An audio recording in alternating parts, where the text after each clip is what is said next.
Soal laga timnas Indonesia yang akan melawan Jepang 10 Juni nanti akan kami bahas bersama dengan para narasumber. Bergabung saat ini pengamat sepak bola Roni Pangemanan dan mantan pemain timnas Indonesia Peri Sandria. Selamat malam semuanya dengan Tifal, apa kabar? Selamat malam, Tifal. Kabar Terima baik. kasih semua sudah bergabung bersama kami kali ini. Bung Ropan, minggu lalu kita sudah sempat diskusi soal analisis dan juga data statistik timnas kita peluang ke putaran 4 terjawab sudah saat ini dan kita akan menghabiskan momen untuk putaran 3 ini melawan Jepang tanggal 10. Dan Patrick Kluivert sudah memberi sinyal bakal mengubah komposisi pemain. Menurut Anda akan sesignifikan apa perubahan komposisi ini saat kita diminta untuk bermain realistis melawan Jepang yang urutannya di 15, terlebih dia pemuncak grup C saat ini?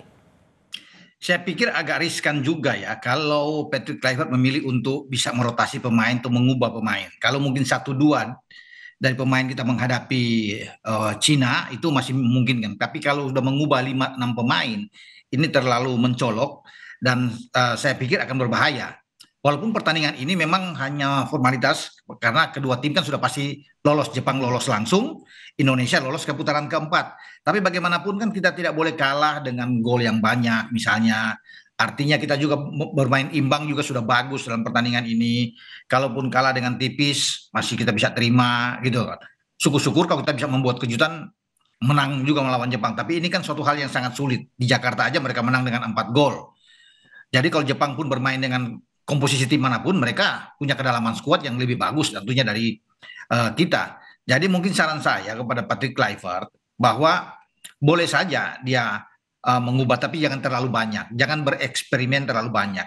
Sebaiknya dia mempertahankan dulu dari winning team kemarin untuk menjaga-jaga, paling tidak di babak pertama kita bisa mengamankan. Kalau imbang saja kan ini ada motivasi berlebihan. Baru di babak kedua dia mencoba pemain-pemain lain yang dirasakan perlu untuk mendapatkan jam bermain. Karena kan ini sudah ada pesan langsung dari Pak Presiden, Pak Prabowo untuk berjuang habis-habisan ya mendapatkan hasil yang positif di Jepang walaupun kita sudah lolos ke putaran keempat. Jadi ada permainan terbaik. Ya, kalau kita mengubah lagi atau Patrick mengubah pasti akan beda. Cara kita akan bermain juga dengan komposisi yang berbeda melawan Cina dengan dibandingkan Jepang. Karena ingat, kita menghadapi tim terbaik Asia. Peringkat Jepang memang turun dari 15 ke 17. Ya. Tapi Jepang berambisi untuk menang. Mereka tidak ingin malu di Osaka. Kenapa? Karena ini akan berpengaruh juga pada peringkat. Ketika mereka kalah lawan Australia kemarin, mereka udah turun tuh dari 15 ke 17. Kalau kalah melawan Indonesia lagi bisa turun ke 20 atau bahkan ke 21. Jadi ini kan akan dihindari oleh Jepang. Toh mereka melihat bahwa Indonesia itu sudah lolos. Apapun yang terjadi Indonesia tetap di peringkat keempat. Gak akan mengubah apapun begitu ya? Gak ada perubahan apa-apa. Jadi makanya mereka akan fight. Mereka juga tidak mau. Selama ini kan mereka punya rekor tidak pernah kalah di kandang. Jadi itu yang akan mereka pertahankan. Begitu. Oke. Kalau Bung Peri ngelihatnya apakah sekrusial itu kita harus mengubah strategi, mengubah komposisi pemain saat melawan Jepang, walaupun kemudian di konferensi pers di Osaka belum lama ini, baik Coach Kluivert maupun dari pemain kita tetap optimistis untuk bisa unggul nanti di pertandingan tanggal 10?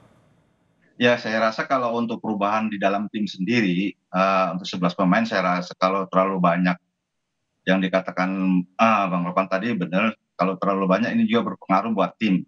Saya rasa tim kemarin yang melawan Cina itu sudah cukup bagus, kerjasama dan chemistry mereka sudah ketemu. Tapi di sini juga kita juga jangan merasa punya beban untuk melawan Jepang sebagai tuan rumah, karena Jepang sendiri juga sudah lolos, kita juga sudah lolos. Cuma sini bedanya kita harus bisa merebut poin meskipun tim Jepang sendiri ya menurut informasi mengandalkan pemain lapis kedua. Kalau Jepang ini lapis kedua, lapis pertama saya rasa sama aja. Terbukti kemarin melawan Australia mereka memakai lapis kedua. Oh juga Australia agak kesulitan untuk mencetak gol. Walaupun tetap unggul Australia ya. Iya, waktu lawan Australia pada injury time juga akhirnya Australia juga membobol gawang Jepang sendiri. Dan ini juga kesempatan bagi timnas kita untuk bisa meraih poin di kandang Jepang sendiri. Tapi solidnya memang kalau main di kandang Jepang itu kita agak berat untuk cetak gol karena Jepang sendiri juga di negaranya juga nggak mau dia kalah gitu loh di kandang sendiri gitu. Ini suatu rekor buat Jepang yang tidak terkalahkan di kandang. Tapi di sisi lain kita juga belajar dari pertandingan sebelumnya, Bung Ropan. Saat Ya. Jepang melawan Australia, malah Australia menaklukkan Jepang saat itu. Sesungguhnya belajar dari pertandingan itu, kita bisa memanfaatkan celah apa nih timnas Indonesia untuk bisa tampil dengan performa maksimal di tanggal 10 itu? Ya, jangan salah ketika Jepang datang ke Australia, mereka sudah enjoy, mereka sudah pasti lolos, sudah membooking tiket ke 2026 kan Piala Dunia di Amerika, Meksiko dan Kanada. Hmm. Berbeda dengan motivasi dari Australia. Australia turun dengan tim inti mereka harus menang. Tidak boleh imbang atau kalah buat mereka. Ini akan berpengaruh. Jadi mereka harus bisa mengejar poin itu. Akhirnya mereka dapatkan. Makanya Jepang atau Hajime Moriyasu sebagai pelatih menurunkan tim lapis kedua. Tapi mereka juga unggul kan dalam ball position tuh sangat tinggi semua aspek. Ya, terlepas mereka kalah. Jadi bagi Indonesia sendiri yang saya pikir untuk menghadapi Jepang, kita kan sudah enak, sudah lolos. Jadi pemain-pemain tuh enjoy aja, nikmati permainan. Ya, jadi jangan terbeban juga masuk lapangan. Boleh dengan optimis, percaya diri, tetapi ya nggak usah terlalu berlebihan lah untuk percaya diri, untuk mengatakan bahwa kita menang bisa sah-sah aja. Tetapi kan yang kita lawan adalah raksasa di Asia, gitu loh. Kemarin aja melawan Cina kan kita bermain oke, tapi dapat penalti saja, bisa memenangkan pertandingan. Hmm. Dan sekarang Jepang, apalagi kalau mereka enjoy sekarang bermain, walaupun dengan tim manapun, mereka pasti akan menekan dan mereka sudah berjanji lewat Hajime. Mereka akan bermain habis-habisan melawan Indonesia dan ingin memenangkan pertandingan. Saya pikir wajar bagi Jepang untuk bertekad mengalahkan kita.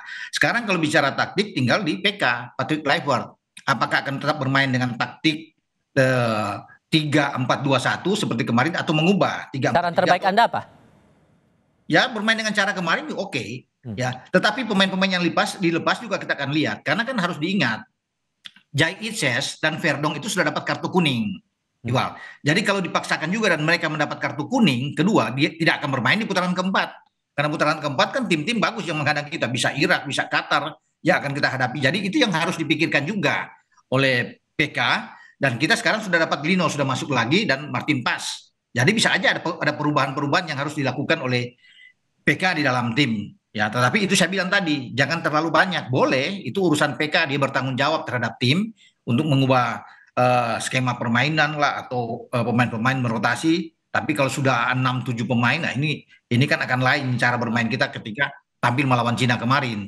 Saya pikir mempertahankan yang the winning team kemarin masih oke lah. Tapi di sisi lain Bung Peri ada pernyataan juga dari Coach Hajime membaca pergerakan ataupun juga kemampuan dari timnas kita dari waktu ke waktu. Ia sampai bilang begini, pertama-tama Indonesia adalah tim yang sangat solid, tapi menurut saya Kapten Jai Itzes inti dari tim itu. Dan ia menyatakan sikap bahwa ingin para pemain fokus pada gol dan menerobos pertahanan. Sebetulnya kalau kita tangkap dari sisi lainnya berarti kan Jepang sudah memperhatikan bahwa ada perkembangan dari timnas kita kan sesungguhnya. Sehingga itu jadi bagian yang menumbuhkan optimisme buat Indonesia bisa perform maksimal di situ atau justru tetap harus ada hal yang lebih hati-hati lagi di sini Pak Jan? Ya, saya rasa Indonesia dalam terakhir di kandang kita 2 kali menang ini juga meningkatkan kepercayaan diri kepada anak timnas kita untuk meraih 3 poin melawan Jepang. Dan sebelum kita tandang ke Jepang, waktu kita kalah dengan Jepang 4-0, saya rasa ini sudah dievaluasi oleh pelatih Patrick Kluivert. Masalah taktik dan strategi itu saya rasa urusan Patrick Kluivert ya gitu. Cuman di sini kalau tadi bicara Bang Ropan 3-4-2-1 itu saya rasa itu sangat riskan sekali untuk melawan Jepang karena itu bermain terbuka gitu. Ini berbahaya gitu loh karena yang diharapkan oleh tim Jepang sendiri Indonesia kalau bisa bermain terbuka. Nah, saya rasa ini juga akan kembali lagi ke formasi 3-4-3. Ya, kita benar-benar bertahan dulu baru kita mengcounter gitu. Saya rasa itu begitu. Dan untuk Ijes sendiri memang dia adalah suatu pemain kunci. Ini memang sudah diwanti-wanti oleh pemain Jepang agar bisa merapat terus ke barisan pertahanan dan akan menggedor terus di barisan pertahanan Skiredo, Jesse Ijes dan Justin Hapner.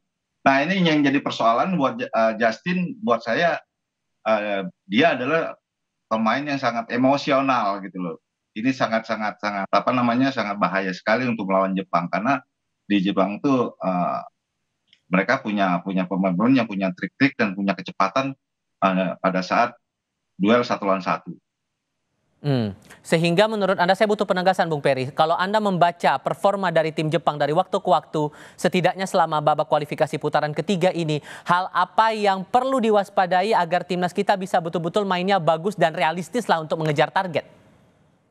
Saya rasa terutama kan kita lihat bahwa tim Jepang sendiri dia bermain cepat secara tim dan secara individu juga mereka tim yang paling solid, paling bagus. Yang harus diwaspadain untuk melawan Jepang nanti mereka bermain terbuka dan menggunakan kecepatan. Setelah itu juga mereka juga punya passing akurat. Ini juga harus diwaspadai dengan 1-2 sentuhan untuk pemain belakang ini berbahaya kalau udah kena 2 sentuhan. Oke, kalau Bung Ropan membacanya, kalau kita bandingkan dengan pertandingan saat melawan Tiongkok waktu itu, dari total 11 pemain, 4 pemain diturunkan, 4 pemain dari Liga 1 Indonesia diturunkan saat melawan Tiongkok. Apakah kemungkinan bisa lebih banyak lagi pemain dari Liga 1 akan diterjunkan bakal terjadi di Jepang, atau rasanya ya udah cukup 4 ini aja deh? Saya pikir yang 4 kemarin layak untuk bisa bermain ya lebih awal karena mereka menunjukkan performa terbaik ya. Kalau mengandalkan banyak pemain misalnya sampai 6-7 dan pemain Liga 1 juga ini kan akan merubah skema permainan tim kita dan itu harus dipikirkan matang oleh Patrick Kluivert. Ya kenapa saya bilang tadi dengan seperti skema kemarin ya dengan 3-4-2-1 kelihatan mereka bermain terbuka tapi ketika ditekan itu akan jadi 5 di belakang 5-4-1 meninggalkan oleh sendiri di depan. Jadi Egy akan bisa mundur untuk bisa membantu Tom Hai dan Pelupesi, demikian juga dengan Kambuaya. Jadi 4 mereka ada di tengah. Nah Verdong bisa turun ke belakang juga bersama dengan Jakub kalau kemarin ya. Sehingga mereka ada 5 untuk bisa mendampingi Jay, Justin Hubner dan Rizky Ridho. Jadi itu saya kira fleksibel. Kalau kita bermain dengan 3-4-3, praktis kita akan lebih banyak menunggu. Lebih banyak untuk counter attack. Ini akan bagus buat Jepang. Di Jakarta kita bermain dengan pola demikian, dimakan sama Jepang.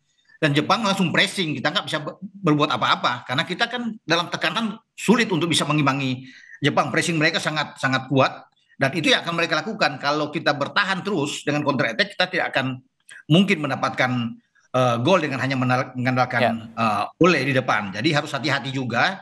Semua berbalik kepada Patrick Kluivert untuk bisa memilih taktik yang pas untuk menghadapi Jepang. Terakhir Bung Peri, menurut Anda, kalau Anda mungkin bisa berpesan untuk timnas kita demi menjaga psikologis timnas kita biar tetap bermain yang judulnya tetap realistis itu tadi melawan Jepang, apa yang mau Anda sampaikan?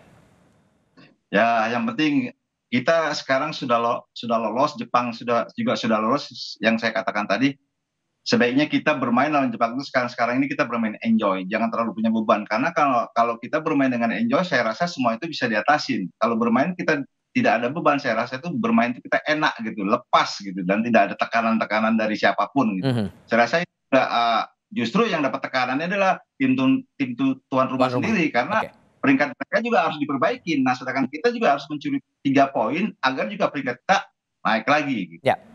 Oke, semoga ada kabar baik lah untuk timnas kita di tanggal 10 nanti. Bung Peri, Bung Ropan, terima kasih banyak sudah berbagi pandangan bersama kami kali ini. Sehat selalu semuanya, selamat malam.